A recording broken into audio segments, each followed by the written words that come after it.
the clerk, a white gentleman, looking back, he seemed to be probably be early 20s, and two elderly white women. They just stared at us and laughed and laughed and laughed. And that's when I got it. What the story I told myself was, I am bad and I am less than.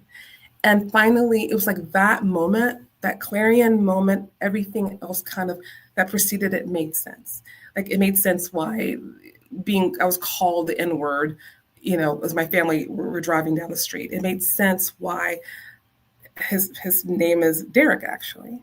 When I was growing up in kindergarten, he was a really sweet, bubbly, cherubic, blonde-haired cutie pie, and very popular. But whenever I got a grade higher than his, or if I ran faster than he did, he'd call me the N-word. Now it made sense to me why he did. And it seemed like, looking back, this 5-year-old kid had a very, very strong sense of place, of where he belonged in the world and where I belonged in the world. And again, I told you I'm from the South and last capital Confederacy. So I am sure his sense of place, where he should be and where people like me should be, was informed by a variety of factors. But one factor was a societal one that I didn't even notice at the time. There was this game company called Milton Bradley. And in the 70s, they had these commercials for board games like Connect Four and Chutes and Ladders and Trouble. And in these commercials, there'd be 4 kids around the game board. And it's usually a white boy, a white girl, and an Asian child and a Black child. And at the end of every commercial, a kid would raise their arms to the sky in victory and declare, I won. And invariably, 100% of the time, it was always the white boy. And at ages 5, 6, 7, 8, and 9, I didn't think anything of it. Like, of course he would win. Didn't even dawn on me. But when I got a little bit older, I thought, why couldn't the other kids win? In high school, I was on the academic team. Sorry, I'm silencing my phone. I was on the academic team for literature and competed with other schools in the region. It's kind of like Jeopardy. It's an academic team, and they're asking you questions, and you're buzzing in with the correct answer. So I was on this team for 10th, 11th, and 12th. And the trajectory is that if you did very well in JV, like you're the high scorer, and we're also the high scorer in 11th, then you'd be named captain in 12th. So I was the highest scorer without question, 10th and 11th. I studied hard. I studied during the summers and any free time I had during the school year, reading tomes of poetry and these piles of the great American novel. And I was fast on the buzzer and had a really good depth of knowledge about literature. And my teammates knew that. And I should probably also point out, I was typically either the only Black or one of 2. And that by my senior year, I was one of 2 Blacks on the team. I was the senior, and there was a young Black boy in 10th grade. So it's typically the academic teams were pretty much majority white. But my teammates knew that I had been the highest scorer every year and continued to be into my senior year. And they asked our coach why she didn't go ahead and name a captain. And actually, why didn't she name me captain? And she would always just smile politely and keep silent.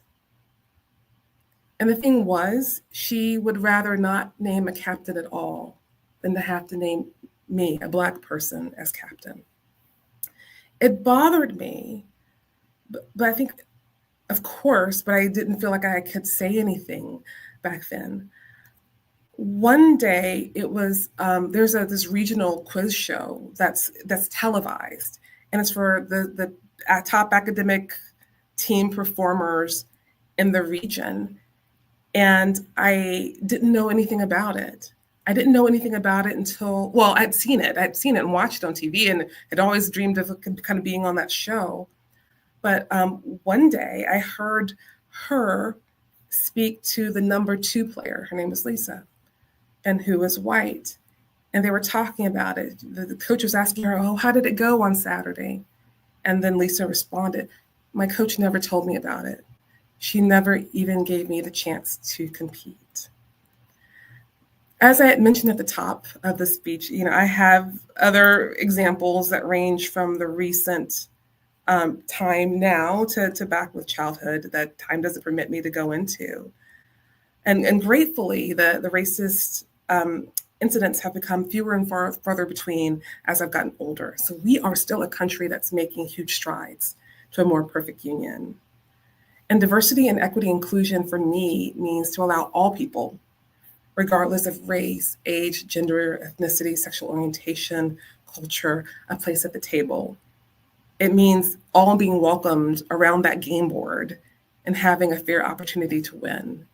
It's about all being allowed to compete.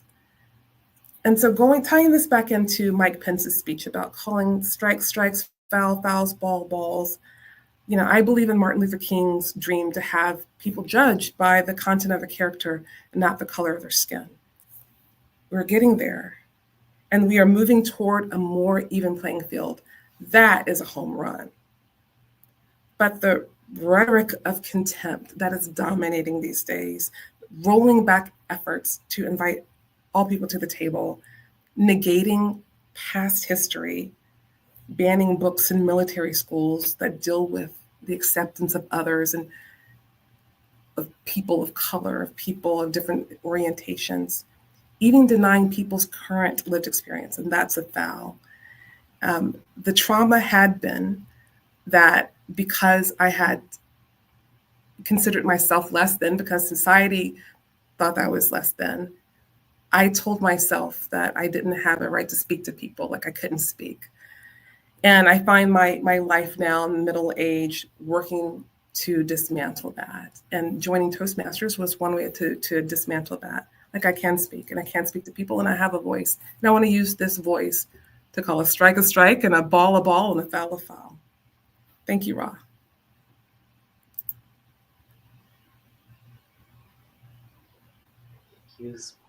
You spoke about so many different things, and I think I spoke as well at the beginning a lot. So at this point, everyone on Trauma Talks Thursdays, episode 51, all Ra's rosters and Brettney Perr's Obscurum Nights.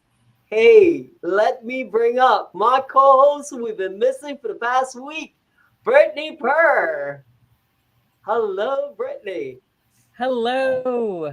Oh my goodness. Is my computer freezing up? I think it's freezing up. Okay, there we go.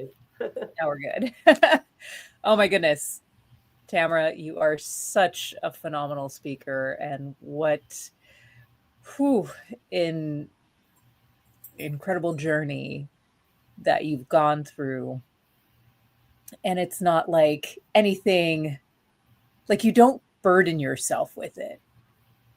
You're present with it, but you're not just dragging it around, being burdened by it.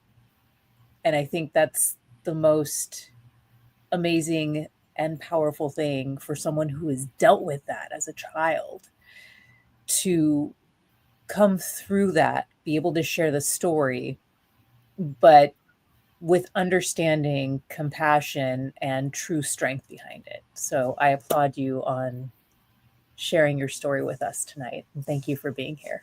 Well, thank you for having me, Brettney. Thank you, Ra. Thank you. You're welcome. As I said at the beginning, it's always our pleasure. And all these amazing people on the podcast, on iHeart Radio, on Spotify, iTunes, Amazon Music, on Boomplay, whoever you're listening, on TuneIn, wherever you're listening to this podcast from, I want you to show Tamara Tucker some love and, let her know that she's not alone, because she's letting you know that you are not alone. All right. So, Brett, you were missing in action for the beginning. I'm so sorry about the little confusion with the link. Here's what we're about to do. I'll leave you and Tamara here for until 9:40. You can ask her a question. I come back up and we swap out Tamara for amazing, super next guest behind the stage, eagerly waiting, Theresa Russell. So, and she's here, everyone. At the beginning, she had some little problems, but she's here. So that's what we're gonna do. Thank you so much again. Awesome. Thank you again, Ra, for being amazing. Thank you, Tamara, for being here. When you went through that situation, what has the progress been coming out of that and really creating healing within yourself and not shying away from the world, not walking through the world with anger, hate, or fear? Like, what really created that shift for you in your life? Thank you for that question. I think it's an ongoing process. I can't point to the switch being turned on to walk through life with a voice and without fear. It's step by step, but I'm still in middle age, still working through that. I did decide. I remember as a kid deciding, I am not going to see all white people this way, or they're. I'm not going to paint all men a certain way. Like I know they don't speak for the majority of people. So I, I'm glad I made that decision because I think that is very true. There'll always be some knuckleheads or people who are unenlightened. Yeah. I think part of the growth and healing, I mean, certainly I'm a person of faith. I definitely like Ra, even though we probably worship, have a different God, but there's a God, and I certainly rely on faith. And I'm finding as I am doing things, moving forward, getting lived experience to dismantle the beliefs that I had believed because of those experiences, like feeling less than. I have had so many more affirming experiences where I know that is not true. Right? I can't speak to people was another. I don't deserve to speak to people. I don't have a voice. It doesn't matter what I say. Also, just walking day by day and looking at the experiences, oh yeah, it does matter, or it does matter what I say, or I can speak well. Sometimes, actually most of the time if I'm really, really focusing on it. But the feedback at Toastmasters, I had mentioned that at the top of the show, has been so phenomenal that it is certainly reinforces that healing that I have a voice. And with that, that's why I'm on the podcast. Yay, studio sitter speakers, shout out. So also, Bra, you're back. Welcome back. No. You can still ask a question for 3 minutes if you want. Go ahead. Okay, awesome. And one more question for now, and then there will be more later in the show after our second speaker. But sorry, excuse me. I know you have a question. Don't forget to call out some of the comments. That's why I came back once. I'll go back. All right. Sorry, my daughter is like ice cream. Interrupting this. I hear you, daughter. I want ice cream too, actually, Brettney. Let's all go for ice cream, all right, after this. So, with bringing up the things that are happening currently, what do you see happening if this unraveling of unity or, this division continues within our society? I'm afraid of people continuing to be more marginalized and going back to where it was in 1900 and where Blacks, and now as we're now a more multicultural country, people who are considered other are marginalized or dismissed, and the sense being that we deserve it. That is my main concern. I'm afraid with the removing and the banning of books, especially in the military schools that will talk about this thing. And I also learned that books just in the regular school systems that deal with slavery, some of them are race neutral. So when we say my parents had to sit in the back of the bus by law, that you may have a generation of children who are what? No, that can't be right. We are just a perfect raceless society. No. And I want to have my voice and these other voices be listened to. So we don't forget, not that we stay there, because we are making such good strides. I love that young people may have never been called the N-word or never, like there's racism. You couldn't vote. I love that they may be incredulous that even happened. I hope we continue, but I want them to be informed so we do not repeat history. This is a little bit more long-winded. If I can add one more thing. Again, I work in the federal government and I work in end-of-life care. And there's tons and tons of literature about racial disparities and outcomes and practices because of implicit biases by the providers. This has been documented for years. And we are a teaching hospital. And these courses, though, have been eliminated as in the past few weeks. So that you're now having these health disparities, this can be someone's life or death or the quality of someone's life. And the doctors are not aware because these things aren't being taught. They can't be taught anymore. Wow. Again, and not just federal government, that's for any school that receives federal funding, which is most schools. Mm-hmm. Wow. Yeah, it's in the news big. Mm-hmm. One of the things that I'm going to just interject real quick before we get to comments. One of the things that really stuck out to me is you are at the top of your class.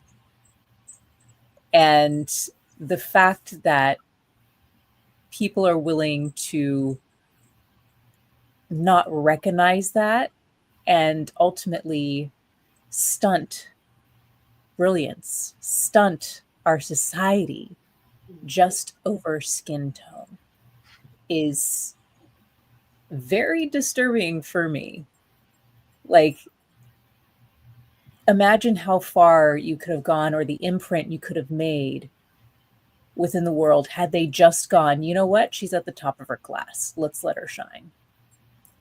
And, the more that we go down this pathway of like disregarding or discrediting someone who obviously has intelligence and intelligent prowess just on the basis of their skin and some false narrative of supremacy is ridiculous. And it's like that becomes so true as to how we're harming or how certain types of people are allowing this harm to our culture, our society, our country on the basis of skin tone. So thank you so much for sharing. And Ra, so going back to you. It's an ongoing thing. If we're watching some of the comments, like I have my personal thing with that. When I came to this country 20-something years ago, it's a wider awakening because in my silly country, the race is between blacks and Indians. So now you know your skin tone as an Indian, and here you are, came to a diverse country where someone watch you in your face and tell you that you are the N-word. You get what I'm saying? In a different way, very like, what are you talking about? I mean, you have to understand it from my way of it as well, and how I felt. She's saying, that's about right when you were speaking, when you're saying the N-word. My brown skin tone branded me as the N-word as well. You are not alone. Some of these things, it is so sad that we as human beings are so cruel to each other. We were speaking about that earlier because of skin color. Now, you just mentioned something, Tamara. I know we have another guest and we might go across to about 10:15 tonight if you all just bear with us. And you spoke about God and believing in fate. In Hinduism, whether you believe or not, who call our gods demons, but one thing, our gods have different skin tones that we learn that you get what I'm saying? So you don't contradict. One time we were on this talking about my story, and that's one thing I couldn't understand, and it feels wrong inside of me. Is one thing that feels wrong all the time from a kid is race. You know, we're gonna bring you back because I'm sure Theresa Russell has a question for you as well, and you probably have a question for her afterwards. So we will join you back here. We'll put you backstage for now. And Brettney Perr is going to introduce our next amazing guest. So y'all stay tuned. Don't go anywhere. We have the amazing Yannick Kabachek. We have Jenny. Geneva is here. You know, we have everyone who normally sees us, our rosters. So thank you so much for joining and don't go anywhere. Tamara, we'll be with you right back. So Brett, you want to introduce our next speaker? Yes, let's welcome our next guest, Theresa Russell, who is a committed menopause coach who specializes in guiding women through the transformative journey of menopause. Welcome, Theresa Russell, to the stage. Yay, welcome, Theresa. Hey, everybody. I think I could have stayed there listening to Tamara for a little bit longer. Very intelligent. Yes. I appreciate y'all having me tonight. Thanks so much. I did have some internet connection problems, so now I'm on my phone. So it's working and you're here. Thank you for blessing us with your presence, even through a storm. Yes. Oh, wow. Thank you for being here. So what we'll do at this time is give you the floor and you tell your story for the next 15 minutes. How much minutes do you need? Okay. How much minutes do you need for your talk? 15, 20 minutes? 15. The camera is your audience. Okay, yeah. 15. Yeah, 10, 15 is good. Yeah. All right, we'll enjoy your talk from backstage. See you soon. Okay. Well, thank you all for coming tonight and listening. I am Theresa Russell, and I am a perimenopause menopause coach. And I've been doing this for about 6 years now. And so my story is the trauma, you know, I think every single person has a story in this world. Mine is probably no different than some of the other women that are probably going to listen to this. I had not been told anything about perimenopause and menopause, except that your period's going to stop at some point in your life. That's it. I didn't have a lot of friends that talked about it. Nobody in my family talked about it. And so it was during COVID that I was having more symptoms. But before that, probably about a year and a half before that, I was having hot flashes, which everybody knows that's the common symptom. Hot flashes, night sweats. And it was so bad that I had 50 hot flashes by lunchtime one day when I was, you know, just my doctor told me just keep an eye on it and start writing down how many hot flashes you're having. I only got to 50 that day at lunch, and then that was it. I was not counting anymore. And so I went on a very low level HRT product, hormone replacement therapy, because it was very uncomfortable to have these hot flashes. And it was embarrassing to be talking to somebody and just lift my arm up, and I would have underneath my arms, it would be soaked. And yeah, I had to do something about that. So I was on a very low level product. And during COVID, what happened was the one day when I took my pill, and it was my last one, I didn't realize that would be the last one. It was no longer available due to everything that was going on in the country. It wasn't available in the United States anywhere. My doctor would not return my phone call. He just said, if you need a prescription, leave a voicemail and I'll get back to you. That went on for 2.5 months. Just leaving a voicemail saying, hey, you know, I need a product. You know, I can't get this one. Is there something else? And after 2.5 months, his voicemail said that he had decided to close up shop.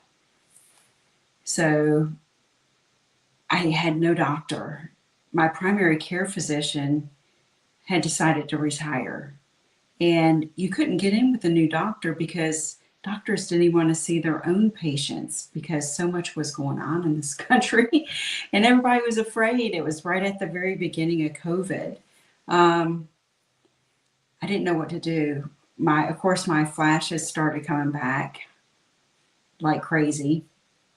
Not only that, when I stopped the medication, my hormones were out of control. I was snapping at people. I was crying over nothing. I didn't even understand who I was. I looked in the mirror and I just didn't even recognize myself. And it was pretty bad. It was pretty bad. One particular day, I was on my yoga mat, which I put in front of my desk. It's right there. And I was on all fours and I was trying to just do a little bit of stretch yoga just to calm myself down and taking deep breaths, doing anything that I could naturally to help this unsteadiness that was happening. And I was just crying. I was just crying. And I couldn't stop. And that went on for about 10 minutes. And something came over me that day. And I thought, I cannot keep on crying. I cannot keep on doing what I'm doing because it's aggravating me. I'm snapping at people. I'm crying. I don't like who I am. Crying myself to sleep. And it was very emotional. That day I was crying. I just thought, I cannot continue like this. And so what I learned when I was growing up is, my mom would tell me this, is think of somebody who is in a worse spot than you are, or think of somebody that you think you have it bad and they have it worse. And about a week before that crying spell, my coworker had been diagnosed with a brain tumor and she was sent home to die. There was nothing they could do. She was about a year older than me. And so what I thought about when I was down on all fours, crying uncontrollably, is that what would my coworker do to trade places with me right now? I mean, is my life that bad? She is laying in bed dying. What would she do to change places with me? And man, I just snapped right out of it. I put on my big girl panties and I just that was it. That was the day I decided that I'm not going to cry over this anymore. Like, I've got to figure this out myself. I can't get in with any doctors. I've got to do it myself. I got to figure it out. And so I had already been deep diving into perimenopause, menopause, midlife. What can you do naturally? And so I had some of that information, and then I just started researching. And it took about 12 weeks for me to level off my hormones. Now, I don't know if that's because the medication had to get out of me, or was it because I learned some natural ways to control my emotions, the way I was responding to things, snapping at people, and just learning to take a breath, box breathing, eating foods that were healthier for me, cutting out some alcohol, some red wine, getting enough rest, just some things that people normally think of. But there's also some foods that you can eat. And there is ways to control how you're responding. So after about 12 weeks, everything leveled off. And it just came to me one day. I wonder if there's anybody else that's having this problem. And I'm laughing about that because until that point, I didn't think about anybody else going through this. All I was thinking about was myself. And I don't know if that's just being selfish, but I had to figure out what was going on for me. And just that day, I realized how many other women are going through this. How many women think that they're going crazy? I had brain fog. I couldn't think right. Just you would go to say somebody's name and it's gone. It just little things were happening. My fingers were swelling up, so my knuckles were just inflamed. Just different things. My hair started getting thin. And how many women are going through this and they're not talking because we don't talk about menopause. You have to flash back about 5 years ago. Women, even 6, 7 years ago, women were not talking about this. We are now, and it's coming out more. And I'm really thrilled that a lot of celebrities are talking about it now. But I've been talking about it for a while because I think it's really important as we get older not to minimize what we have to offer in this world. When you get a certain age, just like in Hollywood, it seems like a woman of a certain age disappears. You're either going to be the vixen or you're somebody's mother or grandmother. There's no in between. And we're minimized a little bit and we're not seen. But we do have voices and we do have issues. We are 50% of the population out there. So menopause, perimenopause needs to be talked about. When I realized during COVID all the issues that I was having, what I did was I traced it back, and I'd been in perimenopause for about 15 years by then. All the different skin issues that I had.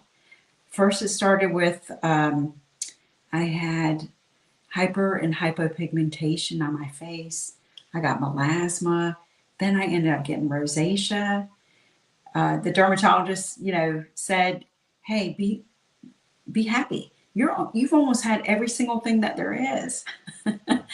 But that was just skin issues. That didn't cover, when my periods were so heavy every other month, it was a crime scene. It didn't cover, years ago, just some of the things that I went through that you can trace it back and go, oh my gosh, that's a perimenopausal symptom.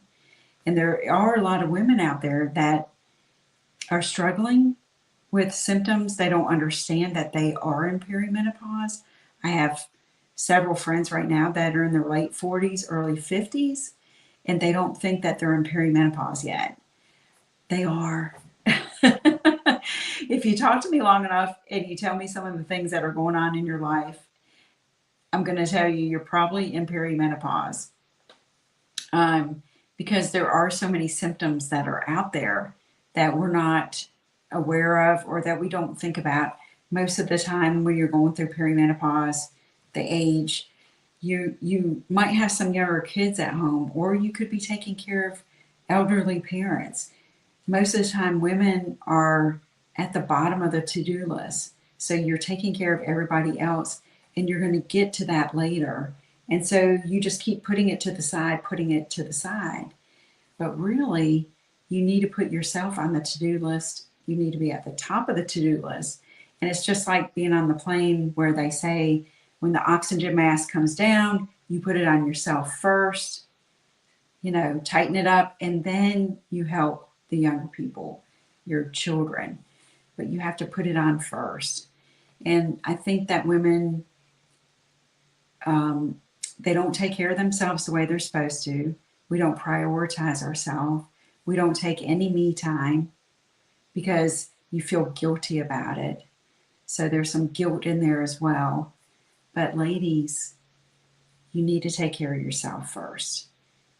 The more you take care of yourself, the more you'll be able to take care of your family and give back to your family. Don't minimize what you're going through. And talk to your girlfriends. Not all of them understand. The girls that I hung out with at that point in my life, none of them were going through what I was going through. I did lose some friends during that time because they didn't understand. And that's okay, because I really feel that God opens and closes the doors. And sometimes friendships are just here for a certain period of time. And then you have other friends. But you do need to find somebody to talk to that understands what you're going through. A lot of the doctors, well, they, unless they're in the North American Menopausal Society, unless they have certificates for that, they don't know a lot about hormones. You probably know more than they do. I know that I've had more training than most of the doctors because they don't teach it. They don't teach it. So your your gynecologist, they've had one class about hormones and that's it. And that's probably why when I would talk to my doctor, he'd just say, "Honey, you're not there yet." And he would tap my knee. Well, yes, I was still having periods, but I was there. I was going through perimenopause and it was minimized. And I felt like I was crazy. And we're not crazy.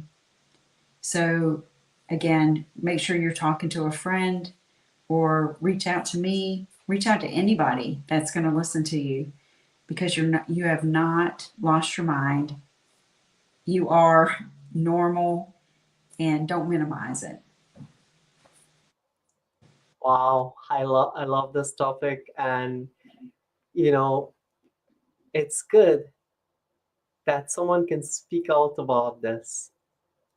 I know my mom struggled with this back, and we didn't even understand what was happening with her. And that's the crazy thing about it. You don't understand what's happening. And someone is telling you, and especially if you're guys, and it's me and my brother used to go through these things knowing, and it's something to experience with the loved one to understand in a different way. So I'm glad that, it have helped. We have this is basically Pauline Robertson is my aunt, and she's a very interesting topic. Thanks for the tips. All right. And she's elderly as well, and she's amazing. We have Sweetie Nuri saying, my mom said, basically, she said, my mom said the same things. And we have Lumex is saying, hello, we have Midnight Queen. My mom gave the same advice by knowing someone is experiencing a devastating situation and to embrace my circumstance to make it better. I love that. Thank you. She's saying, whoa, we have Donna all the way from the Philippines watching us. Donna May is amazing, amazing. So hoping that you can join us in Times Square on June 12th, live in person on Broadway. Hey, we put you up on a billboard after you tell your story, your trauma story on Broadway on stage with us. We have the amazing Geneva is saying it still happens today. She was talking about the topics behind. Let's go back down. Great topic. Freddie Flores is sending love. Very informative. I think I saw some more comments somewhere wrong. Good advice. Yep. So you did a great job. Here's what's going to happen right now. We have Tamara Tucker in the back. And we have the amazing Brettney Perr is backstage as well. Ra wants you, before I leave and crowd the whole screen, here's what I'm going to do. Leave it up to Brettney Perr since she came in here and I didn't send the link. So she was here late because of Ra. So she will take the show to the next level till 10:15. And her, Tamara Tucker, and Theresa Russell is going to have a little fun with all of you. But I remember that I'm supposed to tell you all what is meant for you shall never pass you by, and what passes you by was never meant for you. Remember that Ra has a new segment on Thursdays, prime time, 7 p.m. Eastern Standard Time. Questions, opinions, answers. The Inner Alchemy. Send your questions, ra@mrtraumatalks.com, and we will answer your questions every Thursday at 7 p.m. So here we go. Welcome to the stage again, Brettney Perr and Tamara Tucker. And to everyone else, all my Rastas, I'll chat with you all next week on episode 52, where we have the amazing Dr. Patricia Rogers, sharing her trauma story. You know what she always say? People need people. With that, I love you all. Thank you. And Raw, I wasn't, it was because of life stuff that I was a little late today, but he did forget to send me the link. So not all his fault. But we have these two incredible women together.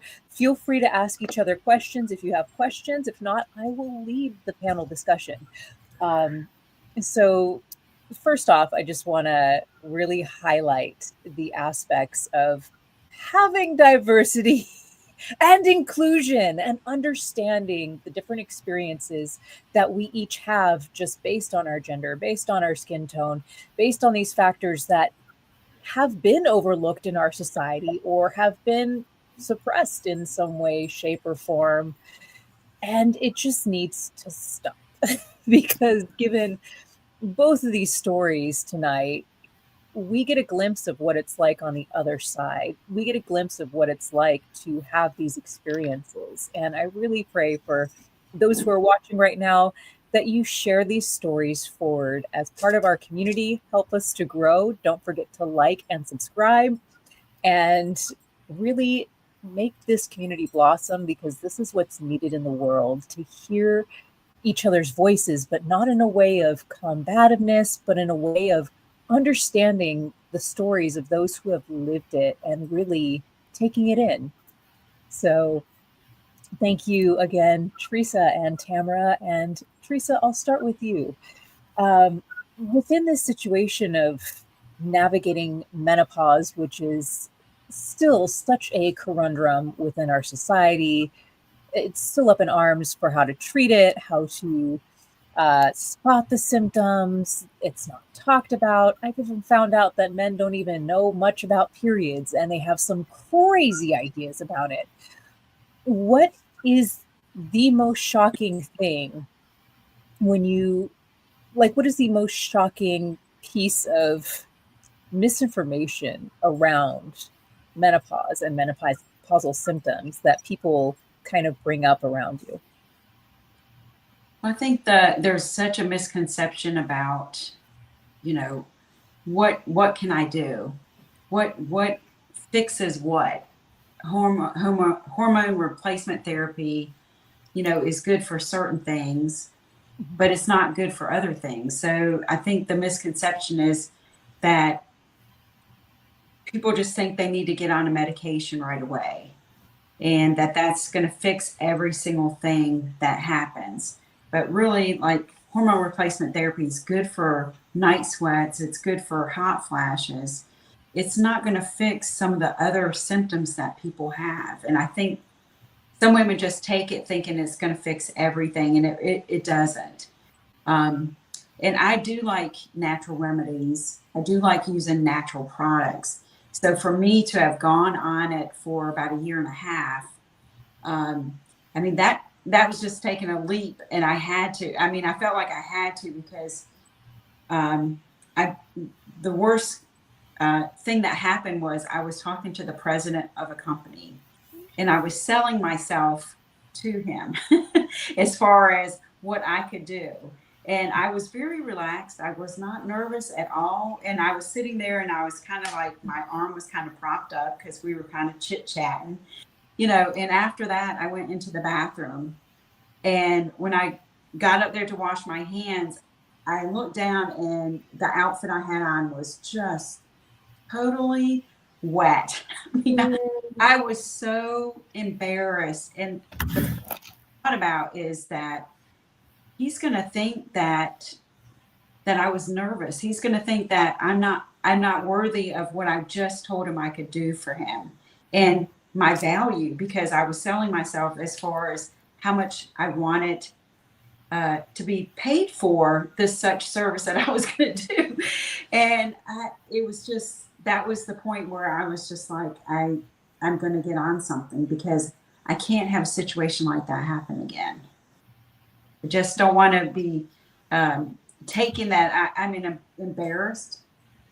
about myself or what I'm trying to do, when it's really not that.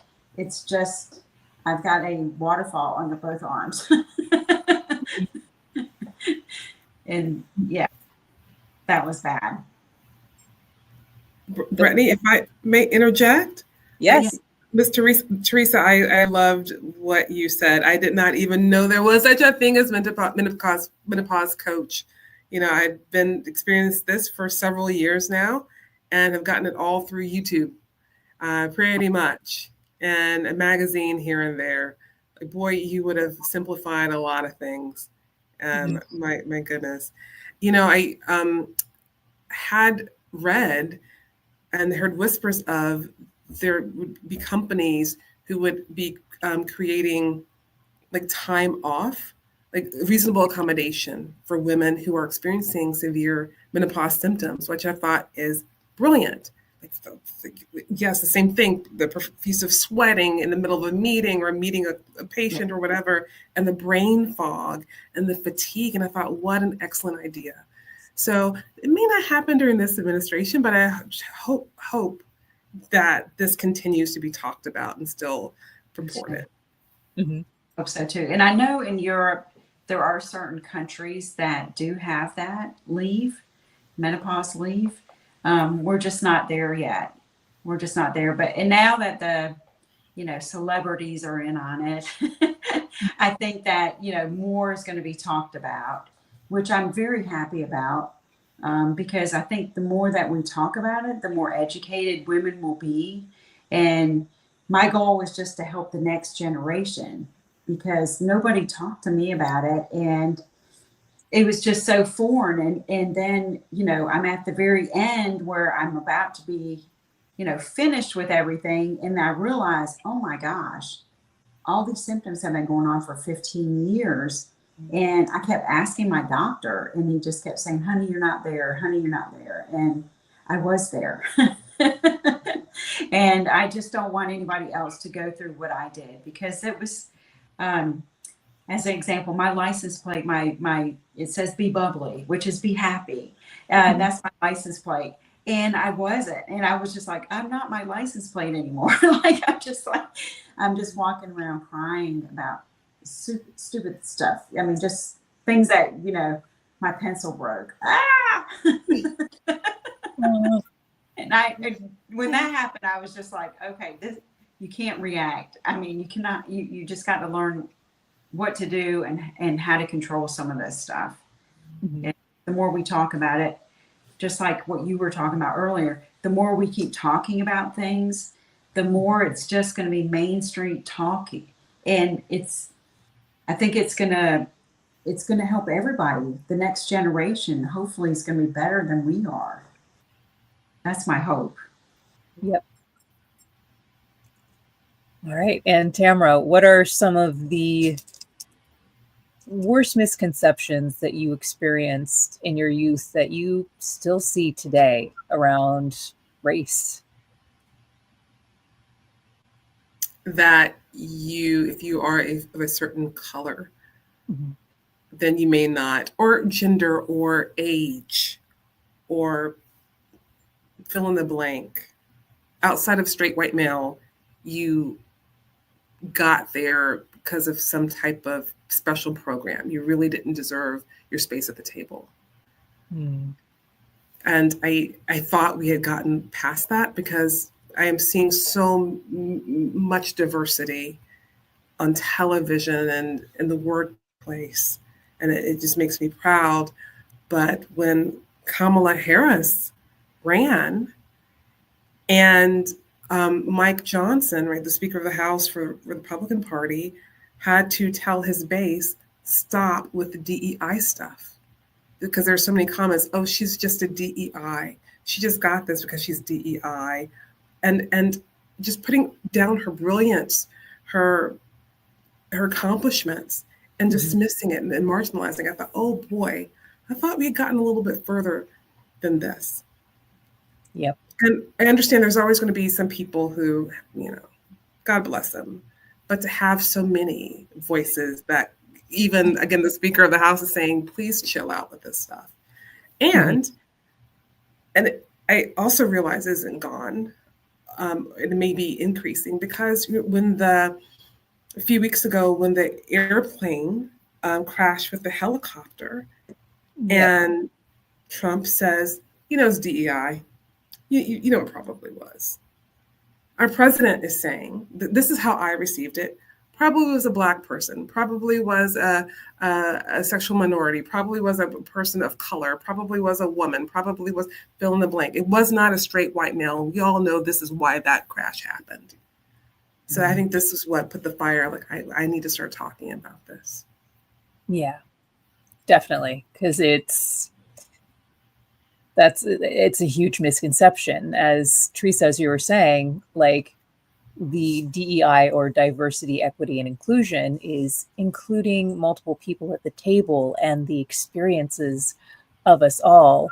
And as Tamara, as you highlighted so succinctly, it's like, even having, with what Theresa stated, menopause, having a menopause break is an accommodation. It's a reasonable accommodation for something that all women deal with when they hit a certain age.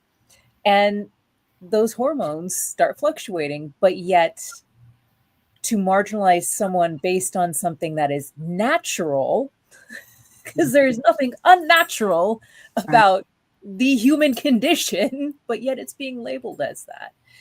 And this brings me to the next question of, like, what do you both think that we can do? We'll start with you, Theresa. What can we do to change more of the narrative around this besides just discussions?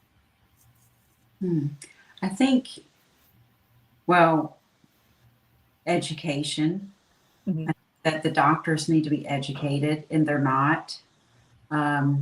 When I was going through this, I looked in my area for the North American Menopausal Society. So I wanted to find a doctor that was listed. And in my state, there was 3 doctors, 3 people, 3 providers. That was it. Now there's more in there now, but see, there's no money in hormones. There's no surgery really to be done. So I think that a lot of doctors don't want to deal with, I'm just going to say it, whiny women. They just don't want to deal with it. And that's unfortunate, because we're 50% of the population out there. But there are some good providers out there that do take the extra classes. You have to be certified every year. And I was fortunate enough to find somebody, and I love her. She is just phenomenal. And I want, what I want to do with her, and I've told her this, is like, I want to go into professional places and talk to them, as a group, men, women, about perimenopause and menopause and the symptoms, and how the men can be supportive to the women, because I think that's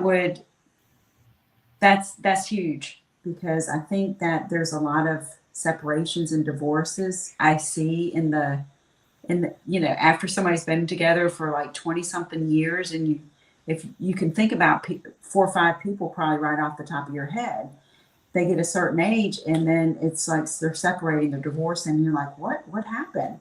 And I think it's because maybe the women are menopausal and they're not talking about, they're still not talking about what's going on with their bodies to their spouse or partner.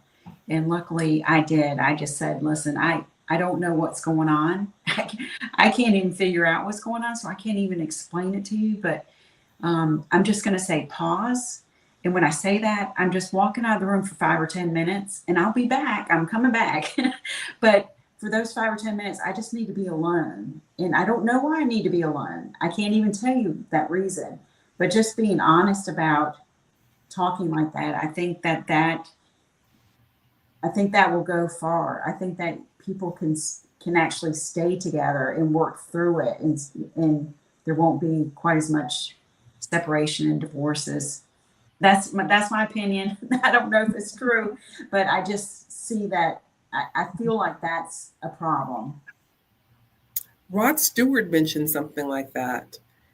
I don't know what wife he is on, what number he's Wow. on, but he mentioned with his current wife, who I think she's in her 50s. Yeah. I read this article like 2 years ago, that he says he's never been with a woman long enough to help him through menopause. So Yeah. when this started happening, her symptoms and the crying and the anger, he's like, what? And he talks about staying with his wife during Yeah. this season and trying to find ways to support her. Yeah. I think that's important. I think women have to talk about it and not be afraid to talk about it. And even if you don't, even if you can't explain what you're going through, but you know it's not you, it's different. I think it's real important to just tell the person that you're living with, hey, I don't understand what's going on. But just speaking the truth and just talking. And then, people, you can tell the people that are actually talking to the spouse about stuff like that because they are them through it. And, it's not always perfect, but that person's coming back, and they're not, just having that open conversation with, hey, I'm coming back. I'm coming back. Don't get uptight. I'm walking back. I'm coming back. But there's a lot of people that I know that I think did go through separations and divorces because of this, and they talk it out. Yep. All right. And Tamara, for you, the question is, what can we do to change the narrative around DEI rather than just talking about it? I'm so glad you went with Theresa first because I needed some time to really think about that question. So my answer that I've come up with is to just keep showing up and doing the things that we've been doing, and just show up, be our fabulous selves.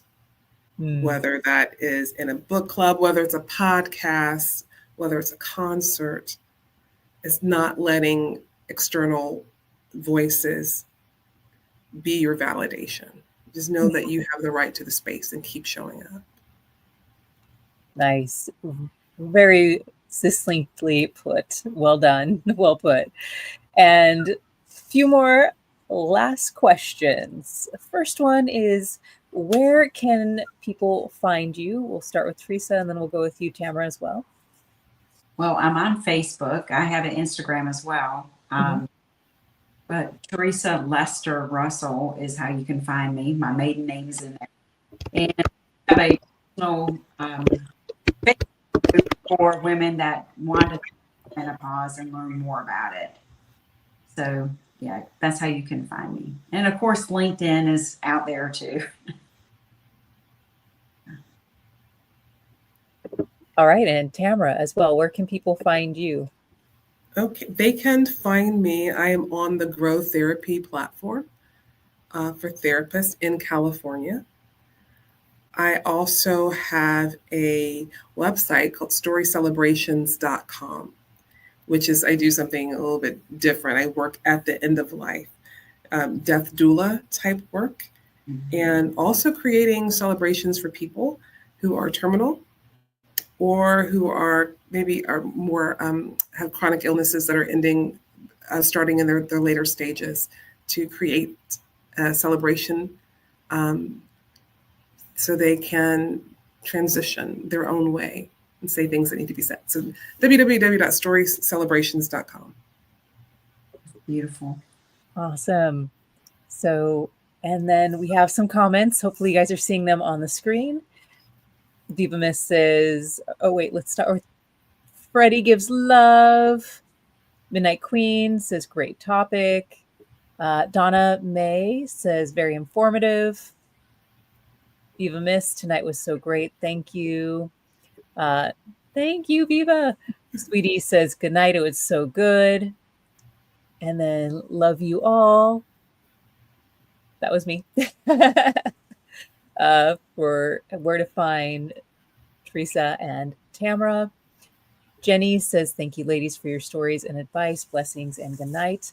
And one last question for both of you is, what is one last thing or lasting quote that you would, or statement that you would want to leave with our audience? I'll have to look it up. So, if Theresa, if you want to go first. No looking it up. It needs to come from you authentically. All right. I just think, I mean, I'm not going to quote anybody or look anything up. I'm just going to say that I feel like everybody is worthy and everybody has a story. And to take the time to listen to other people is so rewarding because you learn so much. Like Tamara, some of the things that you said are just, I just loved it. I mean, I learned a lot of things just from listening to you tonight. And so that's it. I kind of rambled there for a minute. No, you didn't. Thank you for that. Thank you for that. You're worthy. So I'm not going to look it up, but I am going to paraphrase because I keep going back to this about the arc of justice, how the arc of society, it swings towards justice. I think that was Martin Luther King. He says it better, but again, I didn't look it up. So when I think that we're going back in society, and we might be, I don't know, but we will get there. We will keep going towards justice. We will. Yep. All of us as a community, all of us human beings here, we have already survived so much and gotten so far, and we will continue. Yes, we will. Powerful statements from both of you. Thank you so much for joining us tonight. Thank you, Tamara. Thank you, Theresa. Thanks, I Brettney. appreciate and value all your strength, your resilience, and I really hope that our listeners got a lot out of it. Those who are to listen on the podcast, once again, please like, subscribe, boost this, share this, especially with people that might not have any insight on the experiences of some others. And most of all, we have a big event coming up in June. So hopefully we will have perhaps you two ladies or other people who would want to join us on this show and at the live experience. So stay tuned for that. And I believe you can go to mrtraumatalks.com to find that info as well. So thank you for joining us, and we will see everybody in our community next week. Thank you. Good night. Thank you. Love to all.